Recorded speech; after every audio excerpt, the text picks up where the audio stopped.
Dile que ya van a ser las 9. Ya llegó el maestro.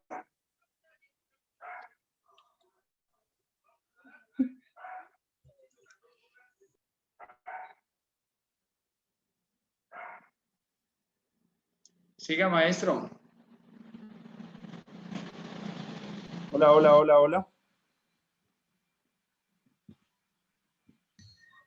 Además, le tiene bloqueado el micrófono. Hola, hola, hola, ¿ya? Hola.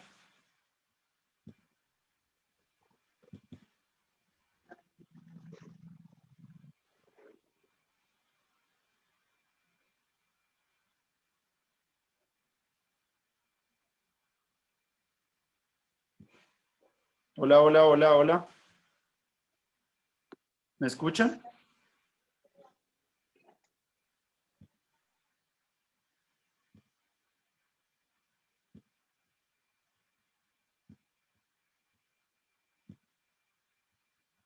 Hola, hola, hola.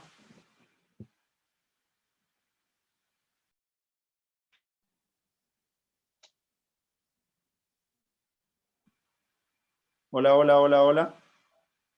Sí lo escuchamos. Bueno, vamos a cambiar Maestro.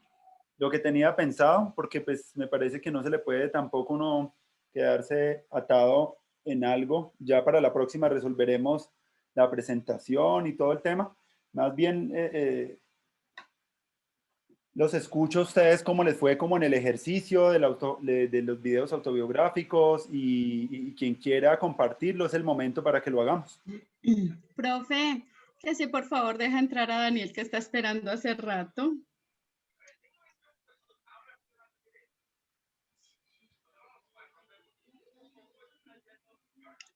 No lo veo. Dile que se salga y vuelva a ingresar. Bueno, ya le digo. La notificación. Entonces eso, Daniel, que vuelvas a ingresar. me gustaría como que escuchar cómo fue la experiencia de hacer el ejercicio. Este ejercicio inicial. Profe, Dime. yo quiero decir algo. Dale. Quiero darle las gracias por este ejercicio. Me demoré bastante haciéndolo. Uno personalmente me hizo recordar, traer a la memoria muchas cosas. Terminé en la versión 4 de la autobiografía porque no me cuadraban los 10 minutos.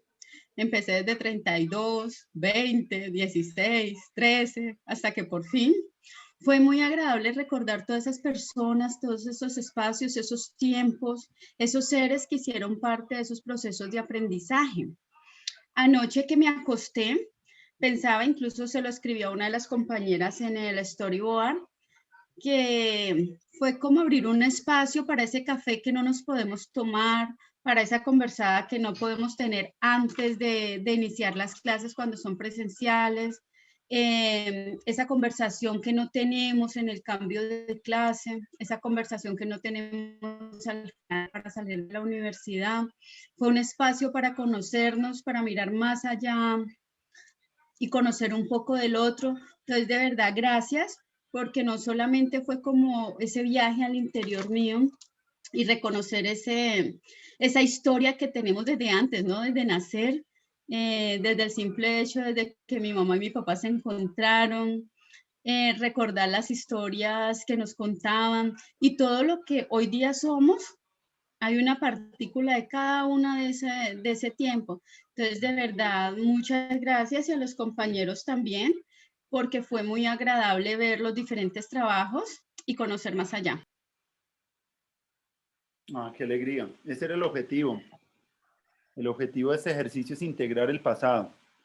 Y integrar el pasado es parte de la sanación también que tenemos que tener como humanidad. Cuando uno integra el pasado, es reconocerlo, hacerlo propio, sacar las experiencias y orientar hacia el futuro. Digámoslo, es el ejercicio, todo maestro debe hacer su propia autobiografía pedagógica, es un ejercicio que hay que hacer inevitablemente en algún momento de la vida y es algo muy bonito. Yo cada 5 años más o menos voy recogiendo un poco lo que he venido haciendo y es muy bonito recoger las experiencias, los viajes, cuando teníamos esos álbumes fotográficos en las familias y que se compartían, era parte de algún ritual familiar muy importante que ya no lo ¿Puedo hay. hablar, maestro? Ya tenemos una abundancia de fotos, pero como que hemos perdido la experiencia del compartir eso pequeño que hemos vivido en una manera más íntima. Es mucha información, pero como que antes teníamos menos información, pero el ritual era más intenso. Y bueno, Aldemar, continúa tú que estás que te hablas. Dale, No, dale. bueno, yo pienso que a partir de las experiencias que cada uno ha podido vivir, ha tenido que vivir, pues, como decía la compañera Adriana, para algunos es muy satisfactorio recordar el pasado, ¿no? Para otros no. Yo siempre me he preguntado cuando uno ha tenido que vivir cosas muy tristes, como en mi caso personal, cómo llevar a cabo un proceso de duelo para sanar esas heridas. Sí, generalmente a mí, el trabajo me produjo pues muchos sentimientos encontrados, ¿no? Por un lado estrés porque... Perdón, Aldemar, yo también lloré. ¿Sí? Sí, yo también lloré, no todo fue alegría. Lloré bastante. Nosotros, lamentablemente yo casi la mayor parte de mi autobiografía la hice con dibujos animados porque nosotros perdimos prácticamente toda una serie digamos, de fotografías, de recuerdos de la familia, porque en mi caso nosotros tuvimos que salir huyendo de las tierras del Caquetá para salvar la vida, digámoslo así, ¿no? Entonces fue muy triste porque pues tuvimos que vivir el asesinato de mi hermano mayor y el de mi padre el mismo día y casi a la misma hora. Entonces nosotros perdimos prácticamente toda esa conexión, digamos, y todo ese material de información. Lo que ya empiezo a contar a partir de un bachillerato es a partir de algo que logramos rescatar porque pues uno hace que por cargar en los equipos, en los computadores, toda la información, resulta que un día menos esperado hubo una tormenta y la tormenta dañó el computador y todo eso se quedó también cargado en el sistema del computador. Entonces le decía, para mí pues muy personalmente fue, o sea, hacer la autobiografía trajo muchos sentimientos encontrados, muy duro. Como decía Adriana, ¿no? En 2 o 3 veces lo he contado públicamente y a veces no he tenido la fortaleza para no llorar. Me he dicho a mí mismo cómo sanar las heridas del pasado, ¿no? Cómo dejar eso atrás y es lo que me he propuesto hacer. De pronto, si usted vio mi foro, yo les decía ahí a los compañeros y a usted propio, Dios ha sido la fortaleza personalmente para mí, para poder, digamos, cambiar, ¿no? Dejar a un lado todo ese lastre que de una u otra forma hizo mucho daño emocionalmente, psicológica y emocionalmente. Fue un trauma muy difícil, ¿sí? Después de haber sido objeto de 2 o 3 atentados con fuego, y luego la pérdida de la familia fue una cosa muy difícil. Pero hoy puedo decir con un poco más de tranquilidad que gracias a Dios he podido superar, ¿no? La parte, el trauma psicológico que eso produce. Y la verdad que yo lo digo, solamente la fortaleza la he encontrado en Dios y pues la familia que quedó y la familia que posteriormente pues logré conformar, mi esposa y mis 2 hijas, ¿no? Entonces uno ve, los hijos se vuelven como ese punto motivador de esperanza de seguir adelante, bueno, hagámosle porque el tiempo no para aquí, los que ya se murieron, estamos vivos y hay que seguir adelante. Entonces, esa fue mi experiencia en la construcción del relato. Y pues hay mucho que contar y decir, ¿no? Pero yo sé que mis compañeros también quieren participar. Gracias. Gracias, Aldemar. Claro, yo qué diría ahí frente al tema. Una de las necesidades de integrar el pasado también se hacen buscando es como una manera de conectar con situaciones en la vida y darles como, enfocarlas bajo una nueva comprensión. Parte de la sanación del trauma tiene que ver un poco también con con eso, como algún acontecimiento que uno vivió anteriormente lo comprende y lo aborda buscando, ¿cierto? Un nuevo relato, una nueva historia, porque pueden haber historias que pueden llevar a las personas a victimizarse o a perder el poder que se tiene. Por ejemplo, en el caso también, acá en mi familia, mi esposa también, su papá fue desaparecido político cuando ella era pequeña, y esas situaciones de eventos traumáticos son muy fuertes en la vida de las personas. Y en Colombia todos tenemos, en muchas de nuestras familias, si uno hace el ejercicio autobiográfico, y yo lo hago en más profundidad también, por ejemplo, a un tío mío, siendo el director del Conservatorio de Caldas, Ramón Cardona, fue asesinado cuando lo detuvieron en la carretera y le preguntaron a él quién era él, y él dijo el jefe del conservatorio, y pensaron que era del Partido Conservador y lo mataron ahí a sangre fría. Entonces estamos en un país también lleno de muchas heridas y muchas violencias, y esa vuelta a mirar esas historias nos llevar a comprender también en que nos tenemos que volver también líderes nosotros de paz de todos nuestros territorios, porque estamos en territorios de mucha violencia, y esa violencia no solamente en los territorios, sino también en las familias. Muchas familias muy destrozadas, muchos problemas todavía en la sociedad que se ven en las familias. Entonces, me parece importante el ejercicio en cuanto nos da también la capacidad para ver no solo dónde ha estado el trauma, sino también dónde ha estado la resiliencia, dónde ha estado también la posibilidad de curación a esas dificultades que hemos tenido.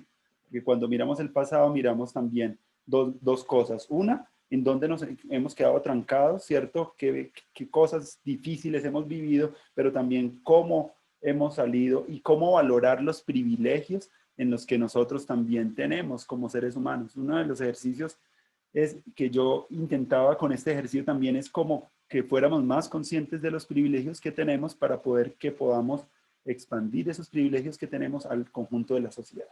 Porque nosotros...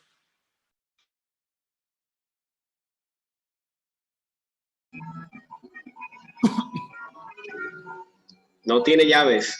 No tiene llaves. Bueno, se me va, Teo. No, el maestro Andrés era el anfitrión. José Rodríguez, tú tienes la mano levantada, bienvenido a tu planteamiento.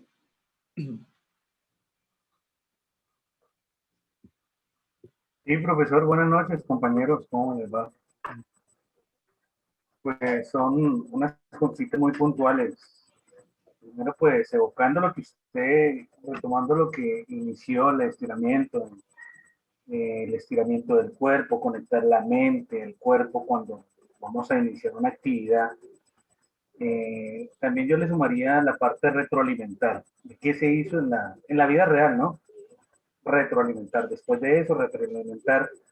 Y pues con respecto al tema del video, la verdad, para mí fue muy complicado porque yo no tengo la sapiencia de alguna herramienta, no de la tecnología de la multimedia básica, porque eso creo que lo hacemos todos, sino de la herramienta previa a este curso, porque fue muy complejo. De hecho, tuve que subir la actividad por otro escenario. Eh, por otra parte, pues, profesor, ya entrando en materia con respecto a lo que estaba diciendo, pues es importante la reflexión que usted hace, donde dice que integrar el pasado, recordar entre comillas, hace parte de la sanación. De pronto, a veces no lo vemos así, ¿no? Y pues es aquí donde la persona, el ser humano, el individuo debe conectarse en el cuerpo, en la mente, en el conocimiento y en el espíritu, ¿no? Lo que decía el profesor allá, Aldemar, ¿sí? La parte espiritual es muy importante. Yo considero que hay personas, como lo dice él, que han vivido situaciones, otras la hemos tenido que vivir, ¿sí? Porque somos, no todas las personas vienen privilegiadas, no todas tampoco vienen con dificultades. Lamentablemente sí, pues la clase social incide mucho en la calidad de vida de las personas. y pues esto también hace que motive, que estimule, ¿sí? También, como dice, evoco ahí lo que dice la profe Adriana Díaz, dar las gracias pues porque hubo gente que se tomó la molestia de mirar el video y pues en mi caso fueron muchas cosas. Yo soy de Bogotá, aunque conozco casi todo el país, excepto el Amazonas y el Baupés, hacia abajo, y Chá. El resto he tenido la oportunidad de estar en muchas partes. Y son tantas cosas que uno a veces no presente las cosas que recuerda, la que hace una parada y ni se da cuenta que existían, que tenía, ¿sí? Y otras que de pronto no nos interesaban. Entonces se evocó mucho este video porque me hizo reflexionar muchísimo de todo el proceso que hemos tenido. Hemos tenido errores, dificultades, fracasos. Y bueno, estamos acá, hemos seguido adelante. No solamente que sirva como llenarse de ánimo y de entusiasmo, sino que esto ya hace parte de la vida, ¿no? Yo considero que en el caso personal, el video me aportó muchísimo y me hizo reflexionar y de pronto hacer una parada y darme cuenta, como lo dice el documento, me di cuenta, hacer una parada y decir, bueno, usted ha hecho esto, ¿qué quiere seguir haciendo? Entonces, evoco esas palabras, profe. Muchas gracias por el tiempo. Sí, José, una cosa muy importante que estás diciendo y hay, como maestro me ha parecido muy interesante en los 15 años que llevo de docencia poderles compartir a los que vienen y a los que tengo en el presente las cosas que yo he hecho, los proyectos de aula que yo he construido con nosotros como inspiración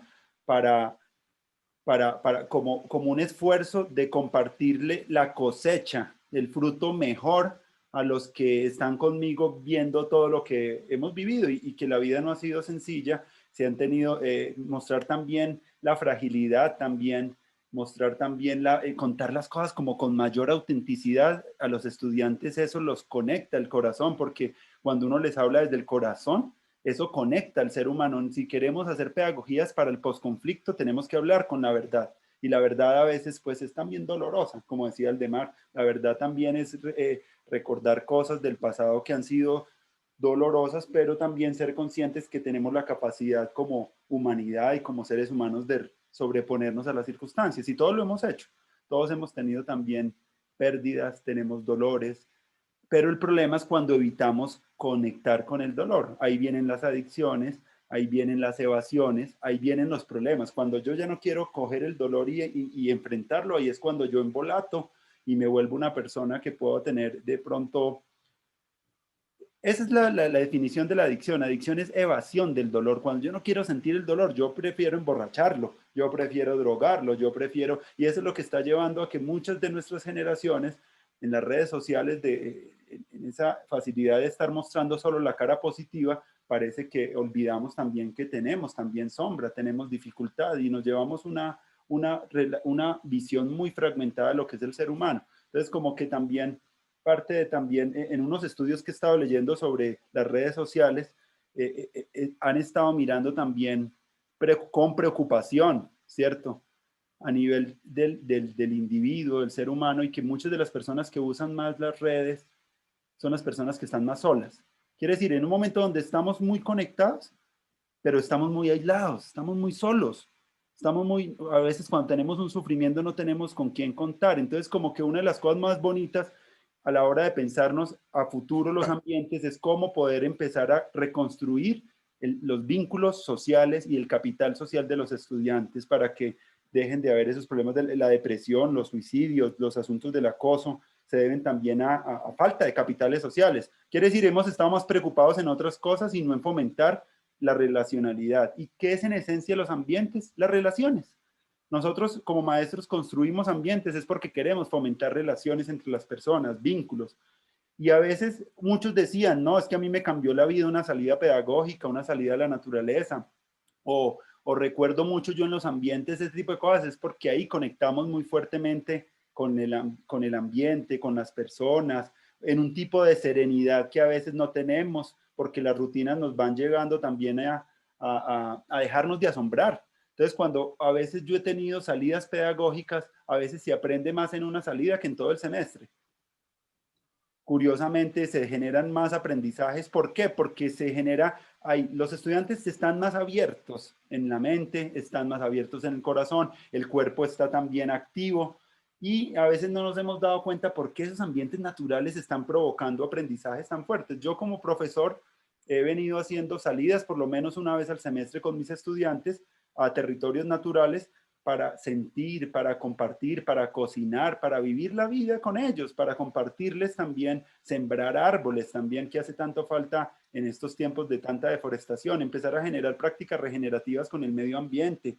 Y llegamos de ese viaje a veces en un día o a veces, y yo, cosas que yo me he procurado hacer en todo un semestre y no los logro, y a veces los logro en una actividad como esa. Entonces me he puesto a descubrir qué es lo que pasa en esos espacios que se generan aprendizajes, vínculos y espacios tan ricos en relacionalidad.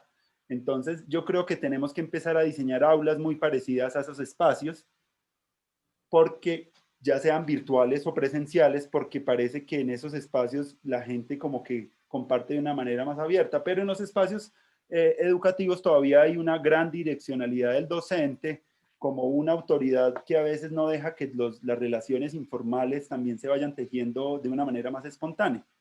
Entonces, yo creo que tenemos que empezar a mirar, hay un librito muy lindo que se llama Ciencia y Prácticas Espirituales, de Rupert Sheldrake, un biólogo muy importante de Inglaterra, y él habla de 7 prácticas que podemos empezar nosotros a practicar en nuestras aulas.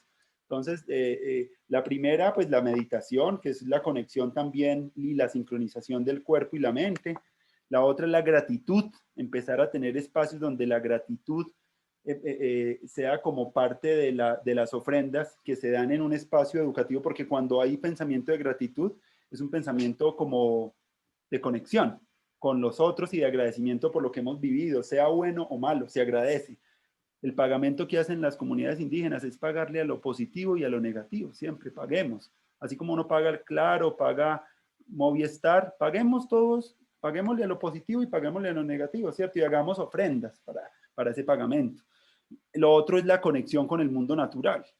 La otro punto que trabaja Rupert Sheldrake es el peregrinaje a lugares sagrados, llevar a nuestros estudiantes a conectar con el territorio, porque si no tenemos esas experiencias de conexión con el territorio, vamos a seguir formando generaciones que les va a ser muy fácil devastar un territorio o acabarlo, porque no tienen esa conexión directa con la naturaleza. Entonces, la otra práctica que él pone es la del canto y la música. La música es una cosa que ustedes no imaginan. Pueden que ustedes no sean cantantes ni músicos, ni yo tampoco, pero el poder que tiene la canción y la música para la conexión grupal, eso la ciencia todavía no ha llegado a mirar en profundidad qué es lo que pasa ahí.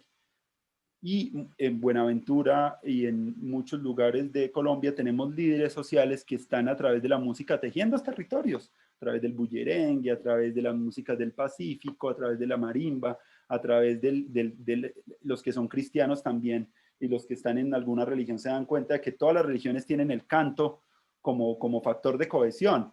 Lo tienen los grupos de fútbol, lo tienen cuando van a despedir a los muertos, tienen también cantos, las comunidades en el Cauca recuerdo mucho que iba como parte del Ministerio de Educación a hacer unos talleres con la comunidad Misak, y me tocó un velorio, y allá me tocó 24 horas de chirimía despidiendo a los muertos. Entonces como que la música es un factor de cohesión comunitaria muy poderoso, que independientemente del área que nosotros tengamos, todos en algún momento podemos empezar a cantar, porque cantar también nos libera también, es una manera de expresión, es una manera de sanación, es como por salud que uno canta, no porque vaya a montar un grupo. Entonces, como que Rupert Sheldrake en ese libro habla de esas 7 prácticas, y esas 7 prácticas las podemos empezar a practicar nosotros en nuestros espacios educativos de una manera muy consciente. Yo en buena parte en los últimos años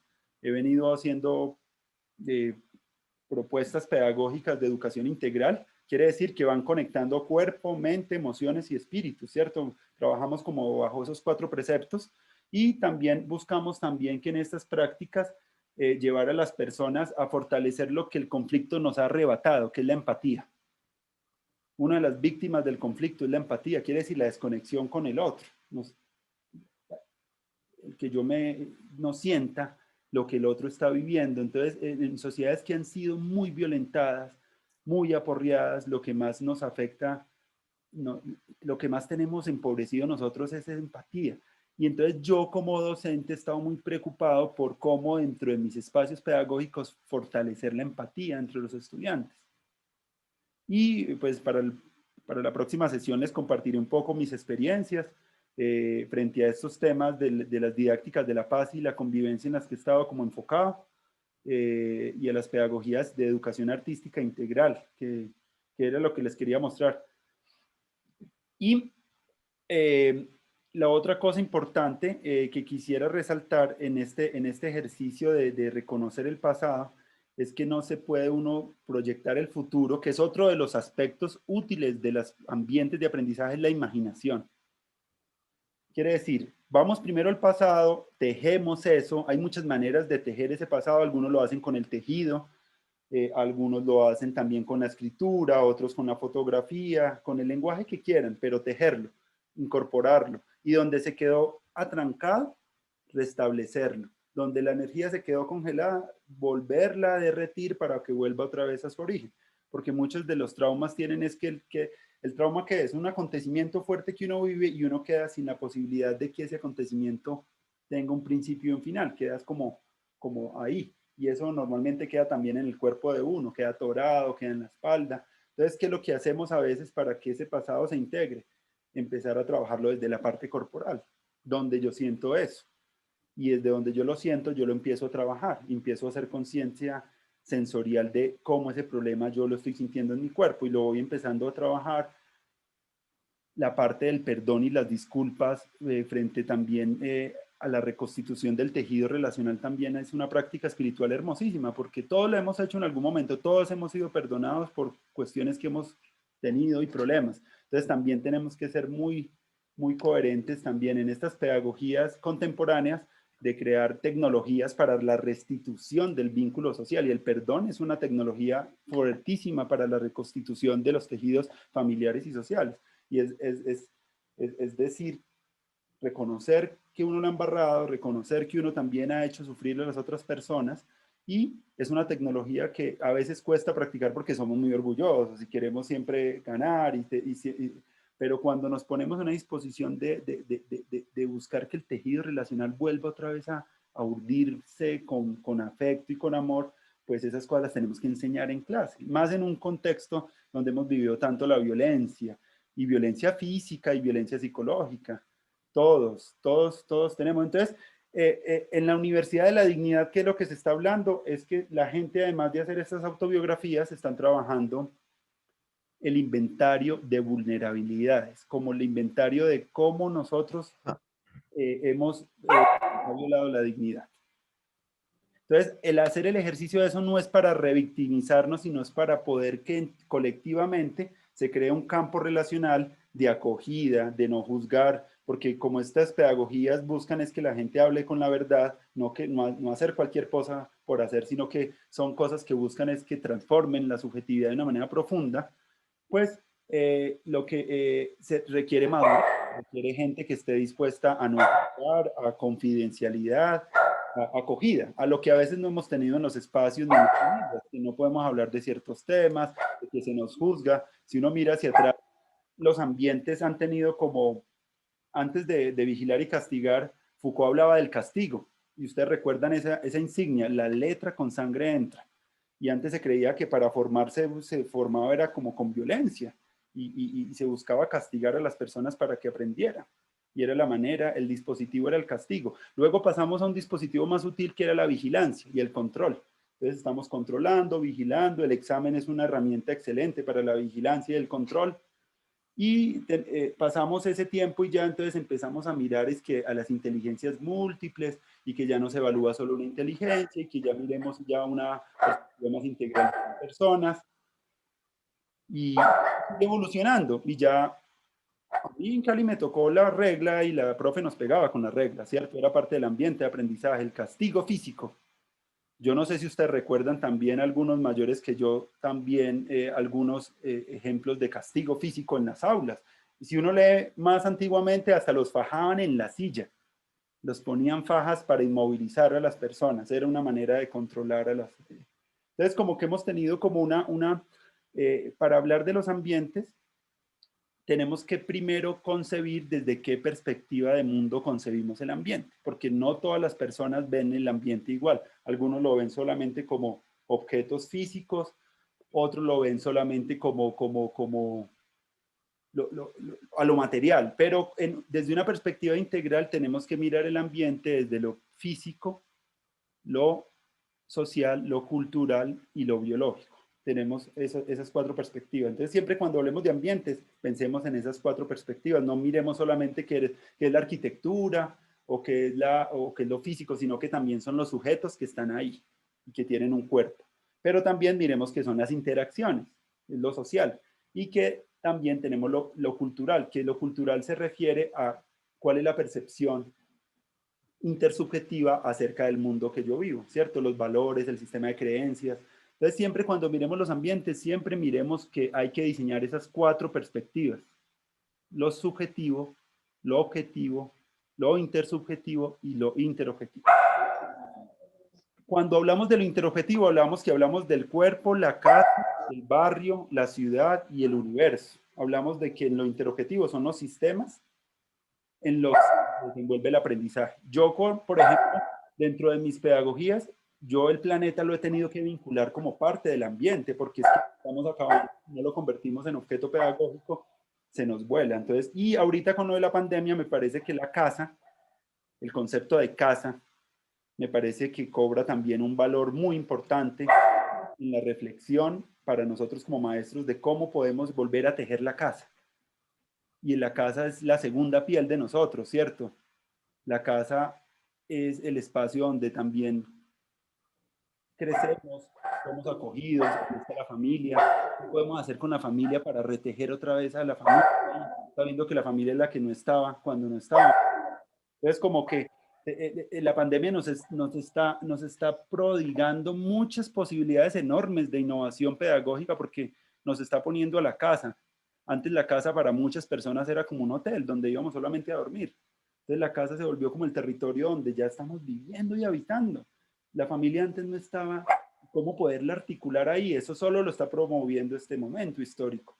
Y la cuestión planetaria. Entonces el ambiente, hablábamos de que el ambiente tiene que tener una interconexión entre casa, barrio, así como entre lo que llaman en filosofía las holoarquías, que son como sistemas jerárquicos de pequeño a mayor, desde lo chiquito, de lo micro, de lo grande. Y en los ambientes pedagógicos tenemos nosotros que proporcionar estrategias que involucren la casa, la localidad, el barrio, la nación y que vayamos a ver también el planeta. Lo podamos observar como un objeto de conciencia. La otra cosa importante de los ambientes para que la tengan en cuenta tiene que ver con la dignidad. Y la dignidad es una cosa maravillosa y es como poder honrar la dignidad de las personas, es honrar la dignidad también de nosotros.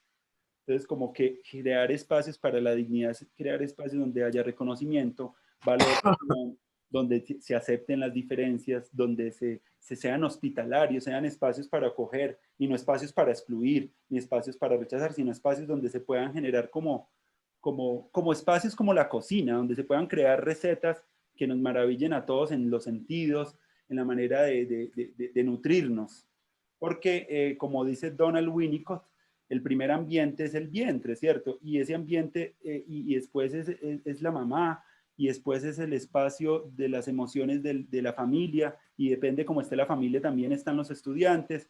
Entonces, hacer conciencia del ambiente es hacer conciencia de un ecosistema muy grande de relaciones de familia, de lugares, de casa, de emociones, de muchas cosas. Entonces, lo bonito del ambiente es que nos lleva a una interdisciplinaridad donde tenemos que leer de biología, de arquitectura, de filosofía, y para hacer un prototipo uno tiene que buscar esa conexión con esas áreas de conocimiento, porque si se queda solo pensando que el ambiente es como la información o es una página o la reduce ahí empobrece un poco la perspectiva del ambiente.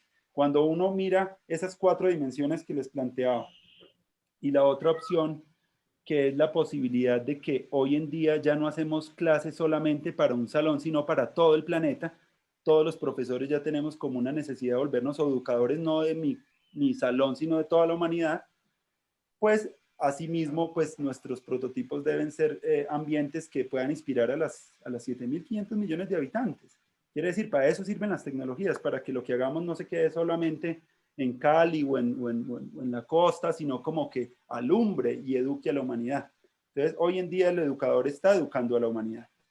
Y ahí es ahí que es un reto también que muchos de los maestros están explorando con el YouTube, con herramientas como la radio, como todas esas herramientas que nos provoca Internet, es porque ya somos educadores de la humanidad, no educadores solamente de un lugar en especial. Y buscamos que lo que hagamos pueda inspirar a la gente en África, a la gente en Asia, y generemos propuestas de educación global. Hoy la educación ahorita con la pandemia ya no va a ser la misma, ya requerimos ser educados. Y es global también porque involucramos los problemas globales que tenemos hoy en día, como es la alienación, como es las desigualdades sociales, como es la fractura que tenemos con nuestra conexión con la naturaleza, porque hablamos de temas de la salud mental, porque hablamos de temas globales, no hablamos solamente del tema de mi barrio, sino que hablamos de temas que están afectando a todas las conciencias y a todas las personas en el mundo.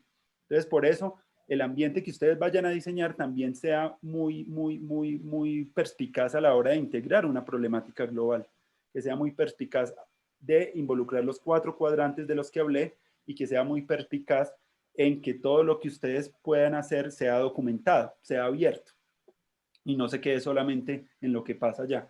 Yo como profe, en los últimos años, yo me he dado cuenta que uno tiene que gestionar su propia identidad digital como maestro. ¿Y cómo la gestiona?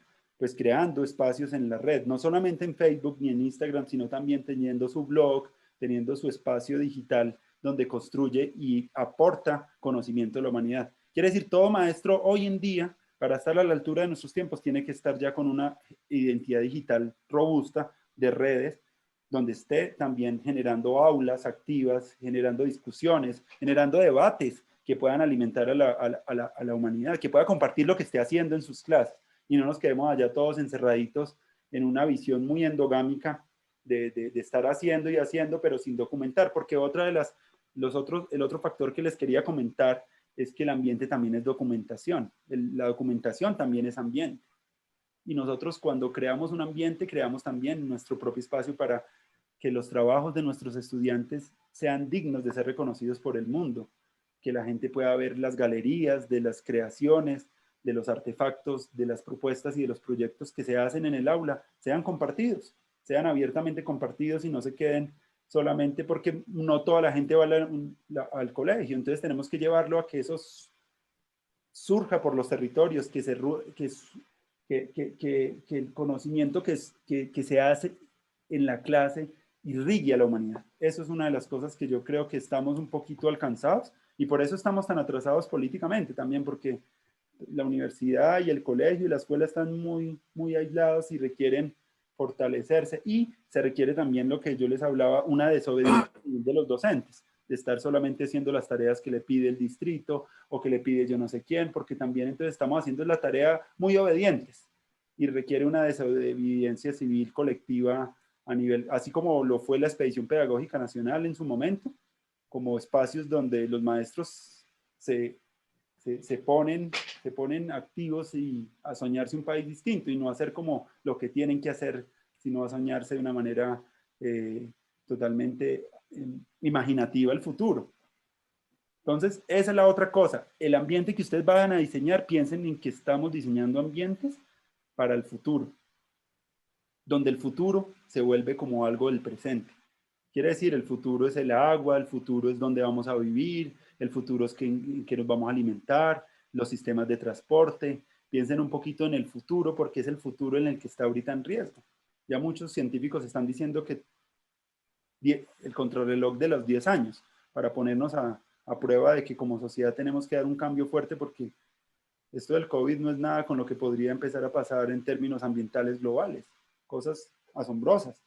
Entonces tenemos que ya empezarnos, esto es como una prueba que tenemos también como civilización de ponernos al día y estar como con las herramientas y dar el vuelco, porque la gente está muy receptiva, las familias, los estudiantes y nosotros, a hacer cambios muy fuertes en las vidas hoy en día, porque se abrió eso, porque cuando tenemos un gran, como lo que hablábamos ahorita, cuando hay un duelo tan amplio a nivel mundial, un dolor y una tragedia, también se abre también un portal de creatividad y enormemente de cambio de conciencia inusitada.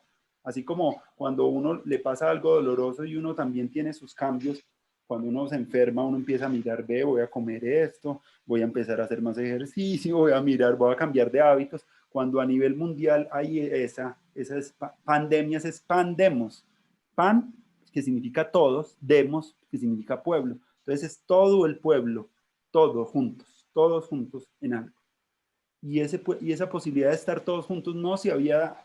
¿Qué es lo que vemos? Que no tenemos un liderazgo mundial importante a nivel político para dar esos cambios, pero ya que no se pueden, nosotros como educadores sí tenemos que poner ahí, lanzar un poco la imaginación al futuro y hacer los cambios respectivos e imaginativos. Entonces tenemos el pasado como una fuente de aprendizaje, pero tenemos el futuro.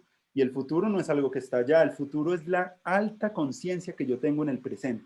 Quiere decir, el futuro es la máxima, la conciencia superior que yo tenga acerca del presente. Ese es el futuro.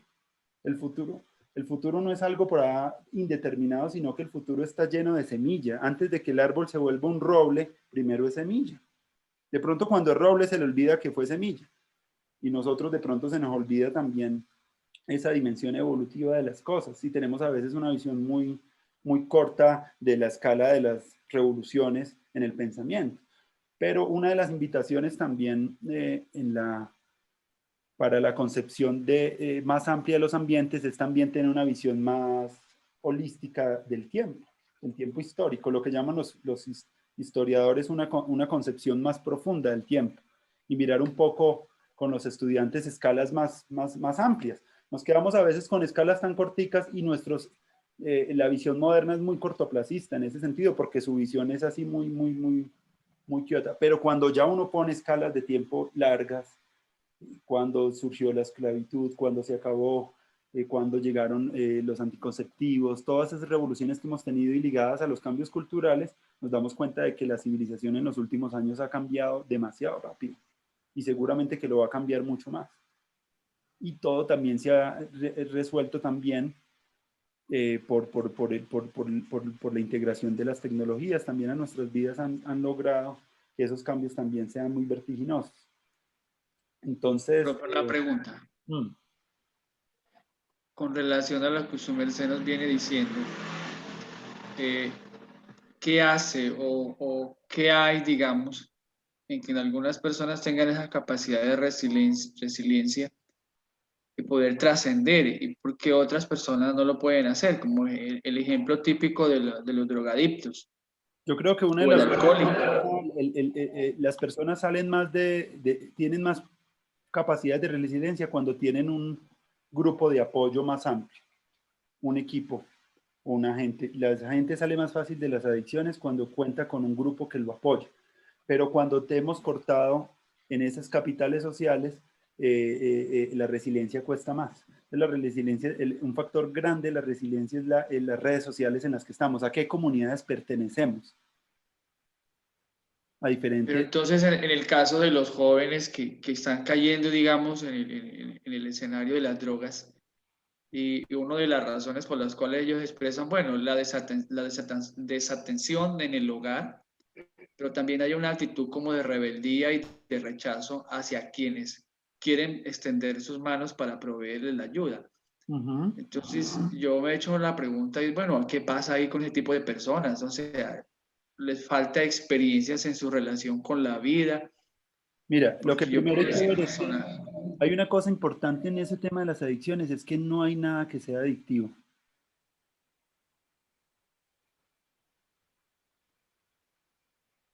Quiere decir, el chocolate o los videojuegos no es que sean adictivos, por ejemplo, ni el sexo es adictivo, ni las drogas en sí mismas, sino como que la adicción es una relación que yo tengo contra algo en un momento en que yo siento que necesito responder y no tengo las herramientas. Yo a veces como más, hay adicciones a la alimentación, ¿cierto? Hay adicciones a la sexualidad, hay adicciones al poder. Hay gente que es adicta al poder. Hay adicciones al amor, hay gente que es dependiente del amor y no puede vivir sin el otro, entonces como que hay una codependencia que se vuelve tóxica, entonces como que no es que el amor sea adictivo, sino como que hay personalidades, hay predisposiciones genéticas, biológicas, cultura, otra vez lo integral, como para poder buscar la resiliencia, hay que mirar en la persona, en su contexto, en su cultura, en sus relaciones. Y los sistemas de salud no están abordando eso así, para poder que lo que han mirado los grupos de Alcohólicos Anónimos también es que ¿por qué la gente se empieza a aliviar ahí? Primero porque cuentan la verdad, porque cuando tú empiezas a contar la verdad, tú empiezas a transformarte. Cuando tú te autoengañas, tú empiezas a decirte mentiras acerca de lo que te pasó y te lo dices solo, te deprimes, te enfermas. Pero cuando tú con un grupo comunitario empiezas a ver que el otro también le pasó eso y empiezan a contar la verdad, es que la verdad, por eso la JEP tan importante de hoy en día, que es que veámonos y contémonos la verdad, así esa verdad hable de muerte, hable de dolor, cuando conectamos con la verdad, conectamos con la restauración y la conexión. Es una de las cosas que... Profesor Andrés, Sí. ¿Quién tiene el micrófono? ¿cómo se podría pensar o se podría decir que hay ambientes negativos o ambientes positivos que influyen sobre las personas? ¿Y cómo hay ambientes negativos que influyen de una manera negativa, por decirlo así, valga la redundancia? ¿Y cómo hay personas que estando en un ambiente negativo les sirve para autoconstruirse, para crecer? Una de las cosas más importantes, Andrés, baja un poquito de volumen, por favor. Una de las cosas más importantes en los ambientes es la confianza. Ustedes ven que cuando uno está en una relación y pierde la confianza, como que se cae la relación. Entonces, como que la confianza es lo básico. Y cuando tú, no, en vez de tener apego seguro, en vez de tener el cuidado, el amor incondicional por alguien, no lo has tenido y has tenido abandono, desorganización, como muchos hogares hemos tenido en el mundo, ¿cierto? Como espacios donde no ha habido cero compromiso de los padres, esas personas nacen con poca confianza. Y al nacer con poca confianza, pues nacen con dificultades en tener una educación emocional más sana. Entonces van a estar se van a sentir más hipervigilados, más de control, van a tener un ego más contraído, porque el sistema de confianza que le da el apego seguro no lo tuvieron en los primeros años de la primera infancia. Entonces por eso la primera infancia es tan importante, porque cuando tú tienes ese apego seguro que es contención, amor, reciprocidad, afecto, reconocimiento, ahí ya puedes generar la base de todas las relaciones. Y es el primer principio de todos los ambientes y es la confianza. En ambientes de confianza, la gente puede empezar a aprender. Si tú no tienes esa base, tienes que empezar a buscar, a construir ese espacio. Por eso es tan importante nosotros como maestros, para muchos de nuestros estudiantes que no han tenido esos espacios, pues generarlos, porque si no los han tenido, ellos van a tener trastornos de atención, van a ser violentos y uno va a decir, pero ¿por qué ellos son así? Y es que en el origen de su parto, en el origen, la misma epigenética, que es una ciencia que está estudiando cómo cuando la madre está en embarazo, todas las hormonas de estrés que va segregando en su torrente sanguíneo para su hijo, activan y desactivan la genética de los niños. Quiere decir, la epigenética estudia cómo el entorno ambiental en el que se mueve uno afecta a las generaciones futuras. Entonces, desde el mismo embarazo, por eso es tan importante en la autobiografía, si uno la quiere hacer más radical, preguntarle a su madre que lo tuvo, cómo fue su embarazo, porque eso depende de muchas cosas. Lo otro, en los primeros 6 años de su vida, si ese apego seguro no ha estado, es muy importante como nosotros como docentes, crearlos en las escuelas para que haya la confianza. Después de la confianza ya puede haber aprendizaje de matemáticas, aprendizaje de lenguas, aprender todo lo que, de astronomía, lo que queramos, pero si no hay confianza, vamos a estar inseguros, y estar inseguros nos va a volver estar como muy contraídos, y esa contracción nos va a sentir vergüenza, y entonces ya vienen las emociones negativas con esas desconfianzas, viene la culpa, viene el miedo, viene la vergüenza, y viene la envidia, vienen emociones que no construyen aprendizaje. Entonces, ¿qué es lo primero? La confianza. Después yo cuando trabajaba con chicos en el Bronx, yo me daba cuenta de que lo que primero tocaba que hacer era lograr la confianza. Tocaba que jugar fútbol con ellos, crear espacios muy lúdicos de poderme ganarle confianza mía con ellos. Si yo no me la ganaba, yo les podía hacer lo más bonito y recuerdo, estaba trabajando en 40x40 audiovisuales con ellos y fue complejo porque me demoré 1 mes y medio ganándome la confianza para poder empezar apenas en lograr instalar una palabra con ellos, un respeto. Y fue muy bonito de ver que ya instalado eso, ya el aprendizaje empezó a surgir. ¿Y qué es lo que también uno aprende en las comunidades también ancestrales? Es que los círculos de palabra buscan es que la gente se escuche sin que le juzguen, porque es que estamos mamados, que en las familias se estén avergonzando, nos avergonzaban que por tener el pelo largo, a unos que porque hacían esto, otros porque por la música que escuchaban. Venimos de familias que hemos excluido sistemáticamente a las generaciones y queremos que seamos muy buenos académicamente, pero es que el sistema de confianza está deteriorado y la gente ya no cree. Entonces, cuando uno se deteriora en la confianza, uno ya no cree en sus potenciales, ya no cree en sí mismo. Y el no creer en sí mismo, pues parta de ahí que ya no hay un buen espacio para el aprendizaje. Entonces, lo primero es eso, es esa conciencia. Entonces, ¿cómo empezar a exigirle a los políticos políticas donde el apego seguro y la maternidad y la paternidad le den más tiempo a las personas que se puedan dedicar al cuidado de los niños, sabiendo que es la inversión más grande que podemos hacer a futuro?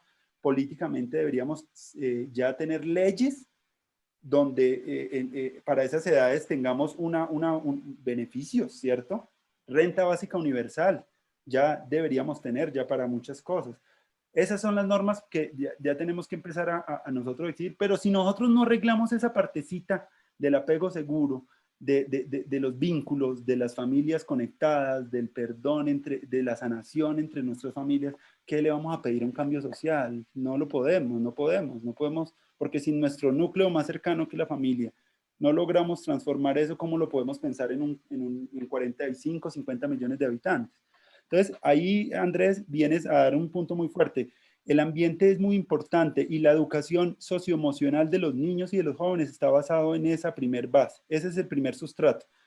Y ese sustrato, si uno no lo ha tenido, uno lo puede conseguir. Y a veces un amor que uno tenga en la vida puede llevar a tener otra vez esa confianza. Ustedes no, a veces una pareja o a veces la amistad, conseguir un amigo nuevo o una persona o un vecino o alguien con el cual uno contar, uno vuelve a recobrar. Quiere decir, puede que uno no la haya tenido en la infancia, pero la podemos tener en la adultez. ¿Y cómo la tenemos?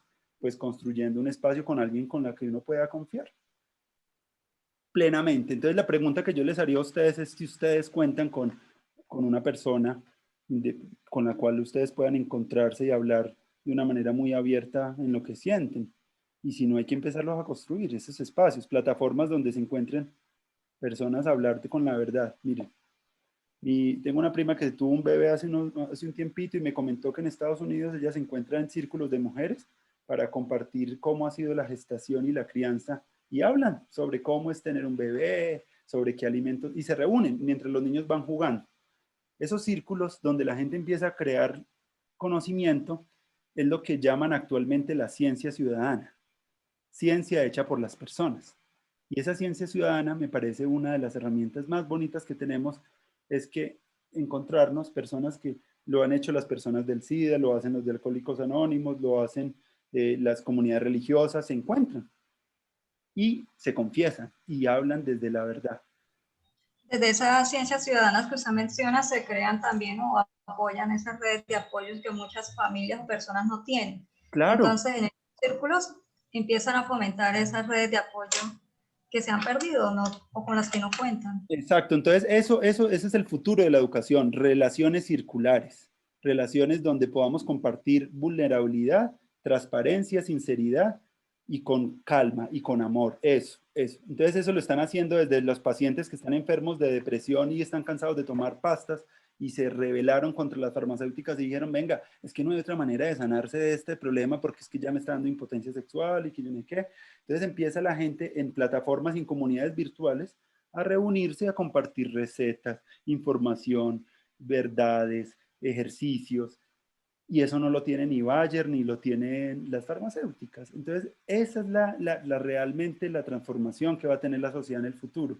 espacios fortalecidos comunitarios donde se puedan abordar los temas de la adicción, de los temas en comunidad, en círculo, y ojalá mediados siempre como por la sabiduría de alguien que pueda manejarlos. Porque si alguien no tiene esa perspicacia, hay que orientarlos. Entonces hay mucha gente que está trabajando el tema del trauma, hay otros que están trabajando el tema de las adicciones, bueno, Alcohólicos Anónimos, otros que están trabajando los círculos conscientes, crianza compartida, las personas mayores, por ejemplo, que se quedaron cortos porque la sociedad totalmente ya dejas de ser productivo y te rechaza, váyase para un orfanato, ¿cierto? No tenemos como sociedad una infraestructura donde la vejez se ponga en valor como sabiduría y como transmisión a las futuras generaciones. Entonces siempre como que el adulto es como un estorbo. Entonces tenemos que empezar a crear proyectos y ambientes donde el abuelo y donde el mayor sean otra vez importantes, volver a tejer intergeneracionalidad. Eso es otra de las claves que ustedes deben tener en cuenta para la hora del diseño del proyecto. La clave intergeneracional, buscar a tejer el puente entre el ancestro, ¿cierto?, con la nueva generación. Porque esa conversación está rota. Recuerdo yo en Sincelejo un ambiente que tenían construido y era una mecedora donde pasaba cada 15, 20 días un abuelo de los niños a contarle historias a los niños. Entonces era muy chévere el ambiente de aprendizaje que tenían para que llegaran las personas mayores a compartir canciones, historias, habilidades. A veces poner en conexión niños con mayores, el adulto mayor se llena de vitalidad y el niño se llena también de otras experiencias. No sé cuántas experiencias de pronto ustedes han fomentado intergeneracionalmente, pero estamos en el momento de hacer esa articulación con los círculos, espacios donde podamos reunirnos. Y ahorita se están encontrando hasta hombres en partes del mundo, en círculos de hombres, así como hay círculos de mujeres. En muchas partes del mundo están empezando los hombres a verse también, a hablar, a descongelar esas memorias congeladas del pasado, a mirar soluciones. Otra alternativa que se vio en la pandemia muy interesante como ambiente se llaman los hackatones. Los hackatones son espacios en internet abiertos en el mundo donde muchas personas se reunían a resolver un problema. Entonces queremos resolver tal problema, entonces había gente en Grecia, en África, en América Latina resolviendo un problema. Entonces en la pandemia, si ustedes entran a la página hackathon.org, van a encontrar una serie de prototipos construidos por los ciudadanos, porque es que ya estamos cansados de que lo hagan los políticos, entonces mucha gente ya está construyendo y autogestionando sus propios espacios. En Madrid hicieron unas bicicletas, unas rutas, los mismos ciudadanos con celulares crearon aplicaciones. Después de la crisis que hubo en España, hubo también una gran apropiación de la gente de las tecnologías, de los barrios, y empezaron hasta a crear hasta billetes, empezaron a crear hasta monedas, porque se empezaron a ver ellos alcanzados de plata y dijeron, ve, creemos una moneda para el barrio. Entonces, otra propuesta muy interesante que ustedes pueden prototipar también en los ambientes es cómo, en medio de una crisis financiera como la que estamos viviendo, crear una moneda complementaria, donde podamos empezar a crear intercambios entre bienes y servicios en una comunidad, poniéndole un valor de tiempo, puede ser una hora. Pueden averiguar un poquito sobre eso de las monedas locales y cómo poder generar en el aula una propuesta de moneda con mis estudiantes, porque es que vienen tiempos difíciles económicos, muchachos. Y si no tenemos herramientas nosotros a nuestro alcance, ya después y la deuda tampoco. La reforma tributaria.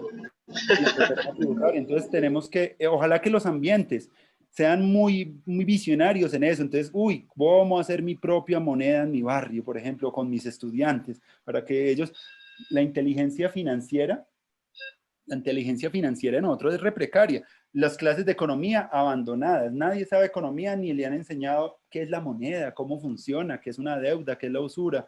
En ciencias sociales algunos profes lo hacen, no digo que no todos, pero yo creo que eso es como un bien común de la humanidad, por lo menos saber cómo hacer una moneda y cómo funciona y cómo yo si me quedo sin platica, yo como con mis amigos puedo empezar a intercambiar bienes y servicios sin tener que pasar por esta moneda nacional, que es la que imprime el Banco de la República. ¿Cómo nosotros podemos empezar a crear nuestra propia moneda? Hace parte de los ambientes que es necesario empezar a construir como ciudadanos. No vamos a hacer ambientes para enseñar materias ni la clasecita, ojalá podamos hacer ambientes como en estas claves de comunidad, en clave de relaciones circulares, en clave de solución de problemáticas globales, en clave, porque si vamos a hacer, pensar el ambiente solo, no es que va a ser una página, bueno, sí, obviamente podemos hacer páginas web y todo eso, pero pongámosle un poquito la perspectiva global a nuestros ambientes, eso sí, no nos quedemos solamente mirando acá.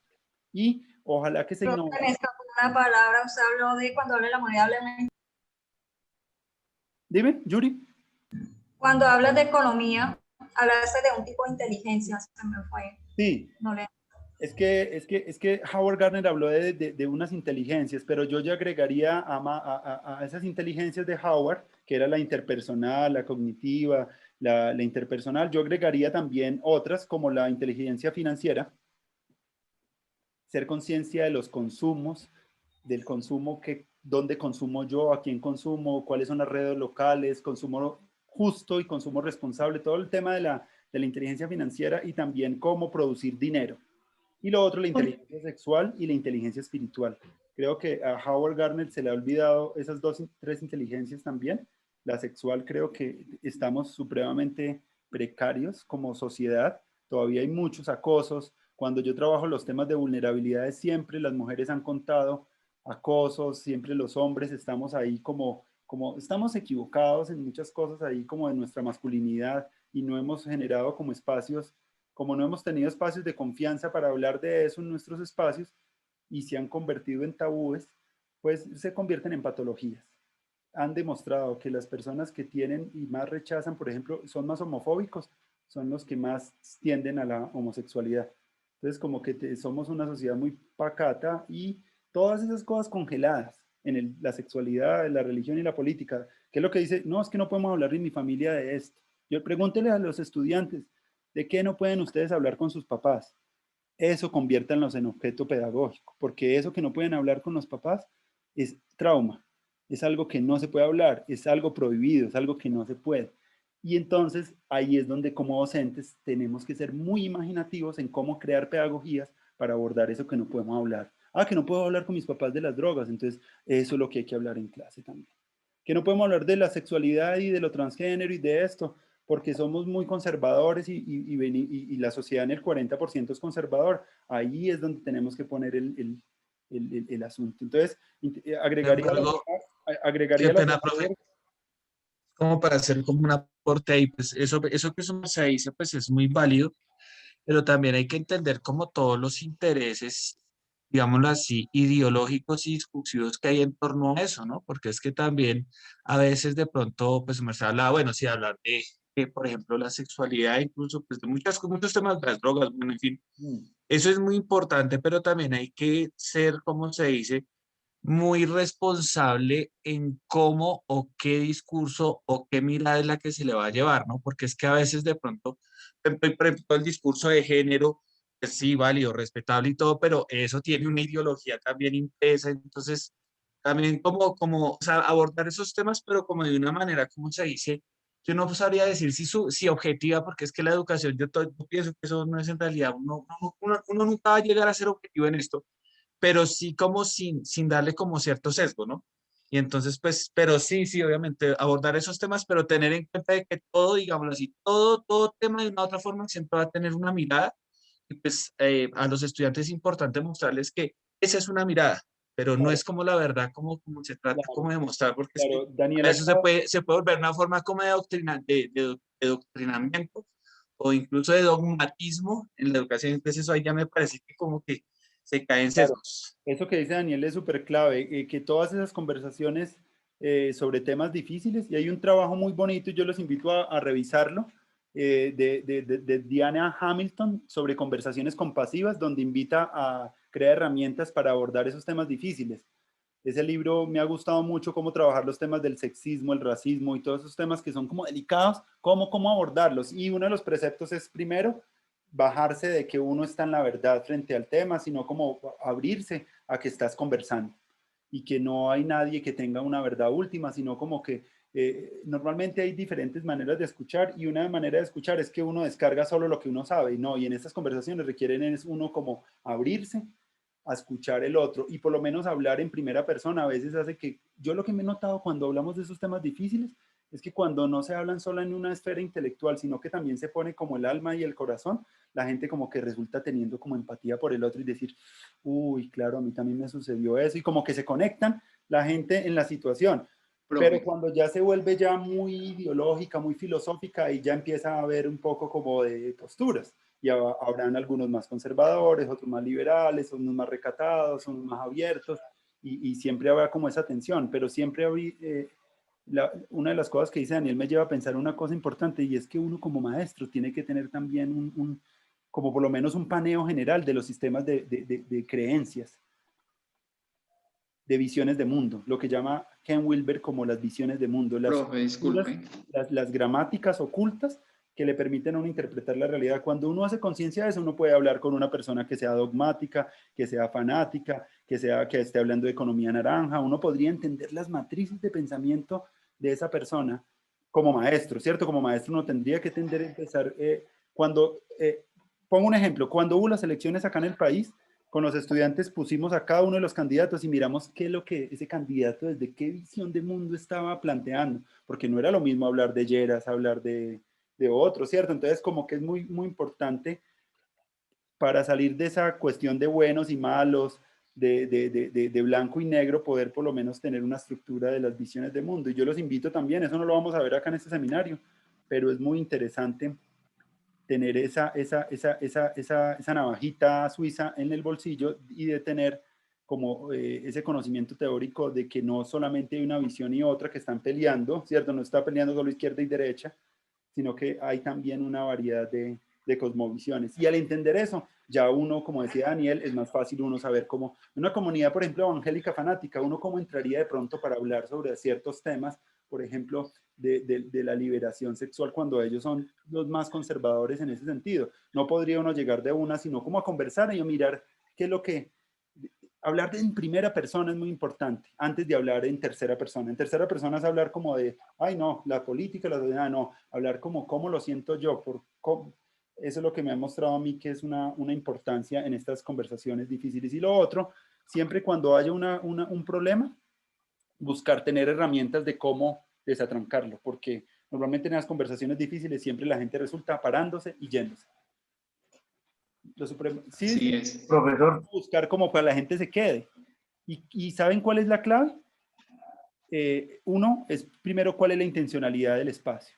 ¿Por qué estamos conversando con eso? Si uno no le pone esa intención, yo voy a hablar de racismo, por ejemplo, de sexismo, de clasismo o de cualquierismo, y yo no le pongo una intencionalidad o un propósito claro desde el principio, y no que empiezo a hablarlo por hablar, podemos irnos por las ramas, pero cuando sabemos que el propósito, y hay acuerdo en el propósito de por qué estamos tocando el tema de las barras bravas o lo que sea, y la gente lo está teniendo, volvemos al propósito cuando nos estemos desperdigando. Entonces, Donna Hicks, para finalizar, es una autora que también da claves muy chéveres para tocar esos temas en esta Universidad de la Dignidad que están creando. Ella es una mediadora de conflictos y también tiene herramientas muy bacanas para que ustedes puedan abordar con los estudiantes esos temas, porque como decía Andrés Rico, que ya no lo veo, no hay cosas ni buenas ni malas. Para unas personas... Estoy, profe. Tenemos que salir de esas matrices de lo bueno y lo malo. No hay ni ambiente ni... Para alguien una cosa es mala y para otro es lo más bueno. Para uno es la fiesta, ay, qué aburrimiento, y para otros qué rumbota. Entonces, como que deseamos, no, salgámonos de esas matrices y por lo menos tengamos una paleta más amplia de cosas. Y una de las cosas que tenemos que tener como docentes, empatía con todas las posiciones, sin saber que todas las posiciones en 10 o 15 años van a estar obsoletas. Entonces, ¿para qué agarrarnos tanto de nuestra visión ideológica sabiendo que en 500 años eso es como un pensamiento antiguo? Demos cuenta que eso es tentativo. Entonces, profe, tengo una pregunta. Entonces, para terminar, siempre que hablemos de utopía son relativas, no son como la última palabra, no, son relativas, son cosas que son relativas. Dale. Sí. Profesor, una pregunta. Ahí con todo lo que usted nos expresa y nos dice, pues, uno es respetable, comparto algunas cosas, pero ¿dónde queda ahí el establecimiento de un orden mínimo? Porque siempre va a haber algo mínimo, ¿sí? Y cada vez que se da esta libertad en todos los ismos, o sea, ¿sí? ¿Cómo hacer, cómo actuar si eso tiende a, no que sea, tiende a desorganizar esas cosas mínimas de orden para que una sociedad pueda convivir? Entonces, porque yo soy libre, tomo el día domingo, hago ruido, entonces creo que esto se ve, ¿de qué manera abordarlo? Por eso, yo creo que con los sistemas de mundo y de las visiones de mundo y desconciencia, lo que para mí es como moralmente, para otros puede no serlo. Entonces, como que pensar porque no hay como una verdad única, sino como que hay sistemas, y por lo menos hay, los teóricos han sistematizado por lo menos 8, ¿cierto? Desde las más radicales hasta las más liberales, desde las menos complejas y las más dogmáticas a las que piensan en un todos, nosotros, en un planeta, los que piensan solo en mi tribu, en lo que piensa mi líder político, ¿cierto? Hay gente que, y hay que saberlo, como educador y como político, porque uno no puede estar peleando con una población que quiere personas como Donald Trump. Tiene que entender la psicología que hay detrás de eso, tiene que entender a quienes están a favor del aborto y quienes no, y tiene que comprender cuáles son las razones, tiene que mirar a quienes... Profesor Andrés. Esa invitación es que podamos nosotros mirar las visiones de mundo. ¿Qué son las visiones de mundo? Los sistemas de valores que tenemos para comprender la realidad y mirar cómo operan en cada uno. Y si yo estoy con algunas personas que solo creen en lo mágico, cómo trabajar con ellas. Y si estoy trabajando con personas totalmente racionales y científicas, cómo dirigir y con qué palabras usar. Y ahí ya... como maestro tendríamos que ser muy, muy sensibles a eso. Si estoy con feministas radicales, cómo hacer un taller, y si estoy con personas del evangelio totalmente radical, también cómo hacerlo, porque es que el radicalismo va de un lado y del otro, tanto el del progresismo como desde el conservadurismo, es el mismo, ese hecho de lo egocéntrico, lo etnocéntrico, lo cosmocéntrico, porque es que el desarrollo va desde que yo solo pienso en que mi verdad es la única, a que mi verdad es solo la de mi comunidad, haya una verdad donde ya no es solo mi verdad, sino que creo en una verdad también universal, que eso es lo que hizo la ciencia también en la ilustración, creer que ya no es solamente lo que tú creas, sino que pruébamelo, el experimento. Quiere decir, la ciencia nos llevó a que ya no solamente como pasaba en unas comunidades indígenas que le daban a los niños huevos de tortuga para que flotaran. Dentro de ellos, muchas comunidades ancestrales todavía utilizan mucho la magia. Y si tú vas allá, tú tienes que respetar ese sistema de pensamiento. Tú no puedes llegar allá a decirles, no, es que eso hay que hacerlos así, sino que hay que entender ese mito. Y así como otros niños allá en el Chocó, que cuando nace un niño, todos se meten al agua para que el niño no nazca perezoso, por ejemplo. Tienen esas tradiciones. O que el mal de ojo. Tenemos muchos agüeros, tenemos muchos mitos. Pero sabemos que tenemos la ciencia. Pero la sociedad no es científica todavía en el momento. Mire con el coronavirus todo lo que pasó, toda la gente que sintió como todas las conspiraciones que han salido alrededor de ese tema, porque tenemos una sociedad todavía muy desinformada, todavía la ciencia todavía no está en el conjunto de nuestra población. Si ustedes se ponen a ver cómo se manejó la pandemia, se manejó muy poco científicamente y hasta ahora hay muchos errores que se han cometido.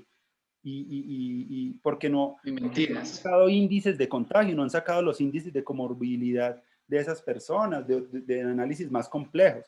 Entonces, una de las cosas, para finalizar, que les quiero decir, hay unas habilidades que el Future Jobs, que es el informe del futuro del trabajo del año 2020, sacó alrededor de, yo creo que lo puse ahí en la unidad, ahí está en la unidad, las habilidades que de acuerdo a las tendencias, a los estudios y a los informes científicos, pues visualizaron a futuro al 2025.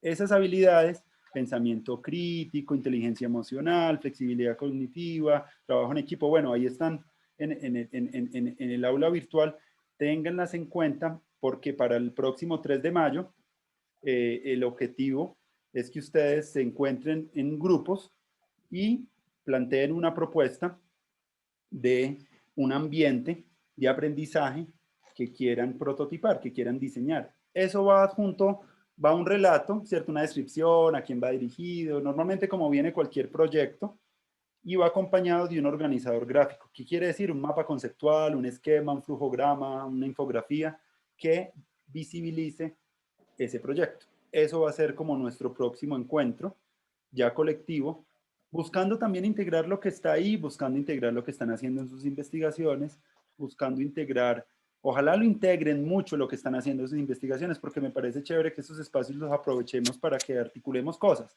no que ustedes hagan muchas cosas, sino que articulen con la investigación o con la práctica pedagógica el proyecto.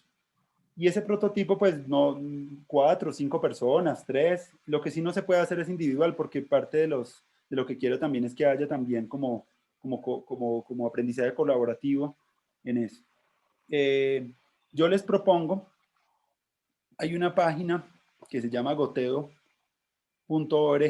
que es una página de proyectos de innovación social, que miren un poquito la estructura que tiene esos proyectos. Acá en el chat voy a colocar la página, ¿cómo se llama? Goteo.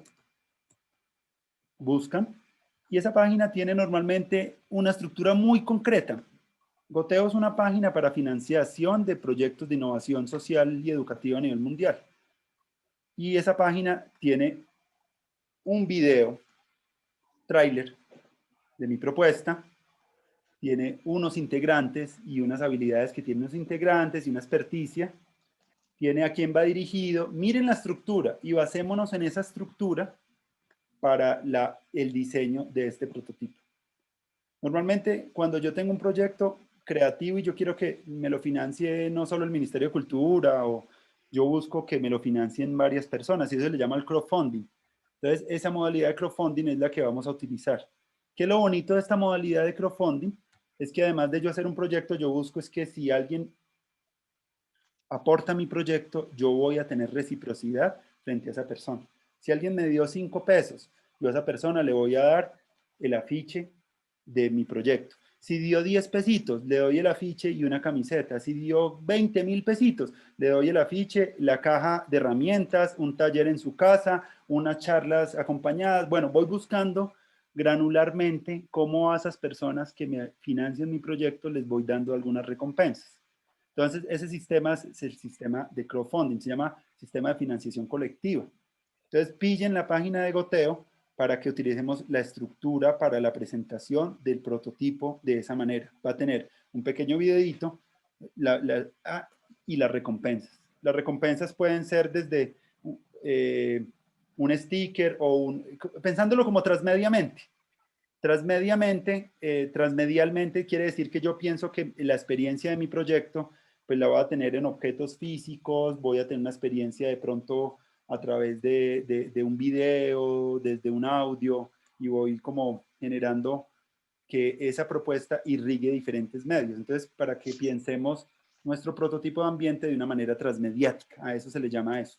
Entonces, muchos de los proyectos están fundamentados así. Entonces, para que cuando se reúnan en grupo, échenle una revisioncita a cómo están planteados y piensen en el tráiler, que es un video muy corto donde yo quiero contar la esencia de mi proyecto y que quiero enganchar, que la gente cuando lo vea quiera apoyar, que busque el verlo como cuando uno ve un tráiler de una película, que uno dice, uy, esta película la quiero ver. Entonces busquen que sea muy enganchador emocionalmente el video. Entonces tiene un título. Profe, una pregunta. No, sí, qué pena. ¿Sumer se va a volver a habilitar el foro de los videos de los compañeros para hacerlo de la retroalimentación? Sí, o... sí, yo voy a habilitar el foro para eso. Y la retroalimentación sería eso, mirar los videos. Yo hasta ahora he visto algunos. A propósito del tuyo, Ariel, me gustó mucho cómo usaste la música. Está muy bien montado y tan. Muy chévere los ejercicios. No he visto los de todos, por ahí he venido retroalimentando. Espero ya la otra semana verlo. Y bueno, recuerden, cualquier inquietud ahí también podemos... no sé si tienen alguna pregunta frente a los ejercicios. Yo creo sí, que profe. Para la próxima sesión ya buscaremos empezar más a tiempo y poder como mostrarles el PowerPoint que les tenía para ver. Profesor Andrés, yo tengo una inquietud y es, bueno, quedan pendientes 2 foros en esta unidad, ¿cierto? Foro de retroalimentación. el de la retroalimentación y otros de un entregable del relato, ¿cierto? No, es la autobiografía visual que ustedes ya hicieron y que está ahí y el foro de retroalimentación de los trabajos. Aldemar, eso era para hoy. ¿Ves? Sí. Para ayer. Sí, de eso estoy preguntando para Pregunté. confirmar. El texto preliminar. Un texto preliminar donde muchos hicieron un guioncito, escribieron una reflexión como filosófica de los ambientes, era eso. Esos eran como los 3 ejercicios. Ah, ya. Pero Pues yo subí ahí todo sí. la construcción del relato en PDF. Sí, yo los vi. Muchos hicieron como un guioncito para el video. Yo la verdad no he visto todos, pero entonces la propuesta es que retroalimentemos, compartamos, veamos los ejercicios de los otros compañeros, los retroalimentemos y ya para el 3 de mayo, que tenemos nuestro próximo sincrónico, lleguemos ya como con una propuesta bien argumentada. Estoy de acuerdo con el profe Daniel, es que en el momento no nos deja ingresar a mirar el trabajo de los compañeros. Y el nuestro siquiera podemos ver. Profe, y los videos de la biografía, ¿cuándo lo podemos ver? Profe, una cosita, lo que pasa es, no sé si lo habían notado, pero la descripción de las actividades no concuerda con los nombres de las actividades publicadas en la guía. La sí, guía. Porque dice el 20, dice el 20. No, me refiero a que, por ejemplo, en la actividad, ¿sí? En el foro que dice texto preliminar a encuentros sincrónicos, la descripción que coloca el profe en esa actividad es la descripción del video, ¿sí? ¿Cierto, profe? Sí. Pero en la otra descripción hablaba sobre el texto preliminar, ¿sí? Sí, hay sí te entiendo. Sí. Sí te entiendo eso porque hubo una... Sí, profe, de hecho habla de la fecha hasta el 20, y pues en el otro texto dice que antes hacemos un preliminar y lo enviamos. Voy a tratar de corregir como todo lo que esté como erróneo en fechas y en nombres y a consolidar más la actividad número 3. La actividad número 3 la actividad dice preliminar a encuentros sincrónicos de 6 al 20. Andrés, ¿va a haber un espacio para ver los videos autobiográficos? Creo que pues todos tienen acceso a los videos. Profe Andrés, el foro que cerró el 18, ¿usted lo va a volver a abrir o ya no? Sí. ¿Sí? Yo le agradezco porque me faltó el texto. Podemos ser tan rígidos con las cosas. Y más que nos causó, para mí fue maravilloso hacer esto, pero también me causó bastante. Claro, eso tiene su trabajo, pero me alegra mucho, no, me gustaría de todas maneras, recuerden que al final vamos a tener como, en el ambiente que ustedes construyan, vamos a meter vamos a tener una posibilidad de ver los mejores trabajos de lo que ustedes hicieron. No, pero claro, recuerden eso, que yo quiero que queden claros para la próxima, es como quedarme en los grupos y empiecen a abordar, yo quiero hacer un proyecto de ambiente a tal población o con tal énfasis, buscando tales y irlo perfilando y ahí lo vamos como conversando. Ojalá sea un proyecto de innovación también pedagógica, que sea algo bien novedoso, que no sea un ambiente tan tradicional. ¿Los grupos deben ser de cuántos, profe? Mínimo de 2, obviamente, pero 2 para arriba, 2, 3, 4, 5 máximo. Ok, gracias. Y vamos a tener la estructura de goteo. En el foro de retroalimentación no hay que agregar ningún entregable, ¿cierto? Solo comentarios. Hacer el ejercicio de comentar. De analizar los videos. De analizar los de los compañeros y comentar varios videitos. Eso es lo que vamos a hacer hasta el 25 de abril, como esa retroalimentación de los videos. Vale, profe. Y les quedo pendiente las canciones para la próxima, porque la verdad también se abre y se cierre con canto. Pero pues ya es muy tarde y ya de pronto me pongo a cantar y me enfiesto yo acá solo. Mentira, no. Nos vemos a No, todos. pero cántese unita, profe. Feliz noche. para Hágale, todos. profe, hágale. Cántese una, hágale. profe, cántese una. Si tiene una guitarrita ahí. Hágale. Verdad. Los pollitos, los pollitos. Esa. Los pollitos dicen. Esta canción es una canción de un disco que se llama El Montañero de Edson Belandia. Me gusta mucho, es un cantante de Cuesta. Y de ahí sigue Diana Marcela con la del Yarumo. Para la próxima traigan instrumentos. Los agujeros negros, los agujeros negros, los agujeros negros son como tus ojitos. En ellos yo me pierdo, en ellos yo me pierdo, en ellos yo me pierdo, porque son muy bonitos, porque son muy bonitos los agujeros negros. En ellos yo me pierdo y me dispongo al otro lado. Qué bonita la pupila que tú tienes en esos ojazos. Oye, qué bonito que me mira. Qué bonito. Vaya sabor. ¡Oh! Una serenata, pero te guste mi viaje así, todo así sin gravedad. Pero te guste mi viaje así, todo así sin gravedad. La luna y los planetas, la luna y los planetas, la luna y los planetas se ven aquí cerquita. Los agujeros negros, los agujeros negros, los agujeros negros si quedan más allá. Después de esta galaxia se miran a otro rumbo. Después de tus ojitos yo no sé qué más mirar. Qué bonita la pupila que tú tienes en esos ojazos. Oye, qué bonito que me mira. Qué bonito y qué espacial. Hoy me siento universal para darte una serenata, pero te guste mi viaje así, todo así sin gravedad. Pero te guste mi viaje así, todo así sin gravedad. Uy, Se llama. Bien. Bien, profe. Ojalá así fueran todos los encuentros, no, imagínense. Ay, María. Ahora un par de trovas con relación a Aldemar, le toca Aldemar. Aldemar trova. Aldemar. Yo he visto en esas autobiografías que muchos ahí también le hacen bien a los instrumentos, y entonces para la próxima ahí también para que, no sé, el que se quiera también disponer Aldemar es un teso en una canción, para la próxima de una cantamos más. Nos vemos, buena noche.